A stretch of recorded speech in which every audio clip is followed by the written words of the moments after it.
पुढील काळात विभागासाठी आणि नागरिकांसाठी कोणत्या मोठ्या योजना राबवायच्या आहेत? काही योजना आहेत का? या ठिकाणी शिवसेना उद्धव बाळासाहेब ठाकरे पक्षाच्या माध्यमातून काम करताना या ठाणे शहरामध्ये शिवसेना नेते राजन विचारे साहेब, जिल्हा प्रमुख केदार दिघे साहेब, जिल्हा संघटिका रेखाताई खोपकर मॅडम, शहर प्रमुख प्रदीप शिंदे साहेब यांच्या जेव्हा नेतृत्वाखाली आम्ही या ठिकाणी काम करतो, तेव्हा शिवसैनिकाला बऱ्याचशा अपेक्षा असतात आणि त्या का नसाव्यात. पण शेवटी आपल्याला सत्ता महत्त्वाची असते आणि सत्तेच्या माध्यमातून जेव्हा काम करताना जेव्हा आपण जेव्हा महापालिकेमध्ये जातो, तेव्हा आपल्याला तो निधी मिळण्यासाठी अनेक अडचणीचा सामना करावा लागतो.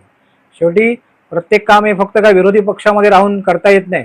शेवटी लोकांच्या समस्या वेगळ्या आणि विकास कामं वेगळी आणि विकास कामं करताना निधीची गरज असते. त्यामुळे येणाऱ्या काळामध्ये एक चांगला असं एक शिवसेनेचा विकास घडवण्यासाठी या शिवसैनिकांमधूनच कोणीही असू दे तो एक लोकप्रतिनिधी व्हावा आणि एक चांगलं या सावरकर नगर, लोकमान्य नगर परिसराचा एक चांगला विकास व्हावा. कारण या शहरामध्ये आज आपण जरी बघितलं तरी ट्रॅफिकची समस्या आजही सुटत नाही. आपण आज इंदिरानगर नाका ते नितीन कंपनी जरी बघितलं, रस्ता रुंदीकरण झालेलं आहे, पण ट्रॅफिकची समस्या, रोड साईडला गाड्या उभ्या आहेत. कारण शेवटी प्रशासन कुठेतरी हातबल होताना दिसतंय.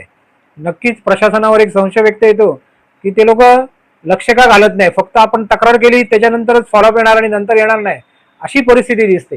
त्यामुळे प्रशासनावर दबाव आणण्यासाठी या परिसरामधून येत्या काळामध्ये नवीन लोकप्रतिनिधी निवडून जाणं फार गरजेचं आहे. कारण प्रशासनावर अंकुश असणं फार गरजेचं आहे असे मला या ठिकाणी वाटते. हे जर झालंच तर या परिसराचा विकास अजून चांगल्या प्रकारे होईल असं मी या ठिकाणी अपेक्षा व्यक्त करतो.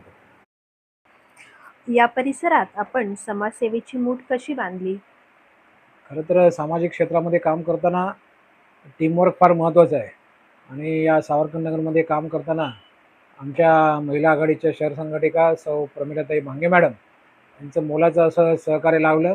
खरं तर आमच्या या परिसराला त्यांनी शिवसेना उद्धव बाळासाहेब ठाकरे पक्षाला स्वतःची जागा कार्यालयासाठी उपलब्ध करून देण्याचं काम भांगे मॅडमनी केलं. त्यामुळे मी सर्व आमच्या शिवसेना परिवारातर्फे भांगे मॅडमचं फार मोठा आभार मानतो.